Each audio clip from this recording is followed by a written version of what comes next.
Perché le aree polari sono così importanti per il nostro pianeta? Le aree polari sono uno dei sistemi che regolano il clima del nostro pianeta e agiscono in diversi modi. Sono impattati fortemente da quello che sta accadendo a livello globale, da come la temperatura si alza in tutto il mondo a causa dell'effetto antropico e quindi dell'emissione di gas serra. Hanno essi stessi un effetto a livello globale sul clima del pianeta perché aiutano a trasportare energia e materia in tutto il pianeta e sono poi infine un importantissimo laboratorio scientifico che consente di estrarre informazioni sia sul clima del passato sia su quello che sta avvenendo a livello globale. Gli impatti sulle regioni polari sono evidenti. Le regioni polari hanno circa il 10% di tutta la superficie del pianeta di terra emerse coperta da neve e quindi esercitano un ruolo importantissimo per quanto riguarda la riflessione dell'energia che deriva dal Sole. Ma buona parte di questa energia è anche è assorbita dal mare, il mare che è generalmente molto più scuro della superficie nevosa e glaciata e quindi assorbe energia. Questo effetto fa sì che l'assorbimento di energia da parte del mare porti a un innalzamento della temperatura, amplificando l'irraggiamento iniziale della radiazione solare che colpisce la superficie. Questo sistema di retroazione fa sì che ad un iniziale aumento di temperatura che porta ad una diminuzione della superficie del ghiaccio marino si abbia un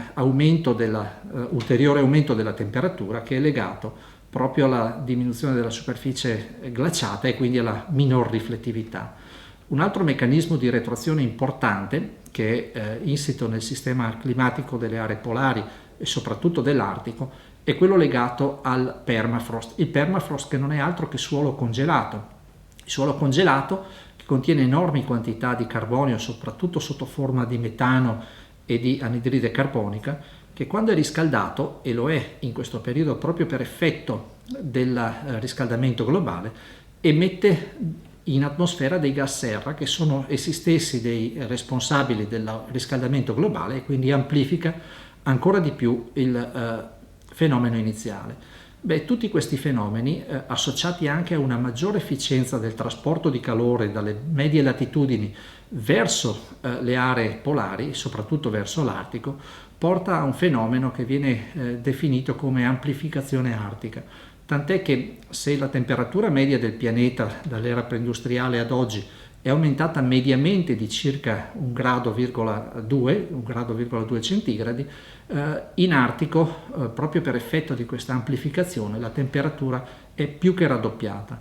e questo fa sì che le aree polari siano impattate in maniera molto pesante dal riscaldamento globale.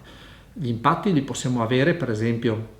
sulle calotte, quelle che vengono definite banchise anche, che vengono riscaldate molto rapidamente e fondono trasportando acqua dolce all'interno del mare.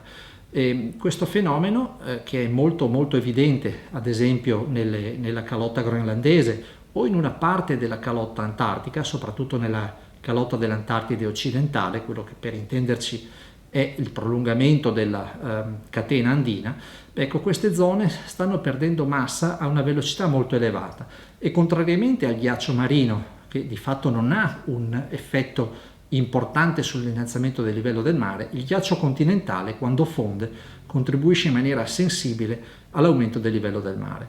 Giusto per quantificare la quantità di ghiaccio che viene fusa dalle calotte polari, dalla calotta groenlandese in particolare, possiamo dire che vengono fuse ogni anno più di 300 miliardi di tonnellate di ghiaccio. È un numero enorme, ma per dare la dimensione di questo sono più di 400 piscine olimpioniche riempite ogni minuto e questo ogni minuto.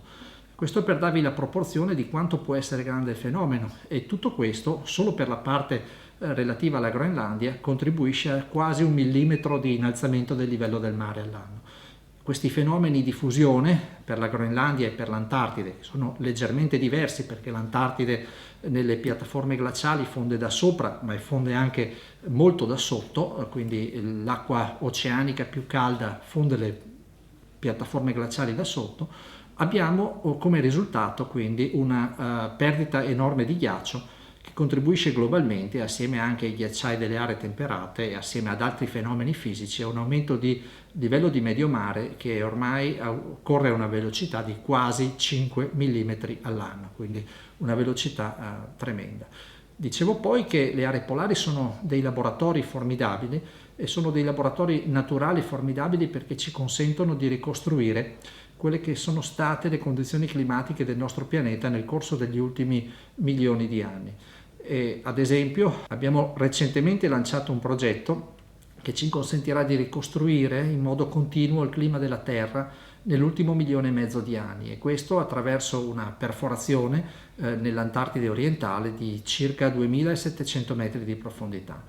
Ecco quindi che le aree polari sono delle aree di grandissimo interesse scientifico, ma sono anche delle aree che vanno quindi preservate proprio per le informazioni importantissime che contengono e proprio per il loro ruolo dal punto di vista climatico ed ambientale.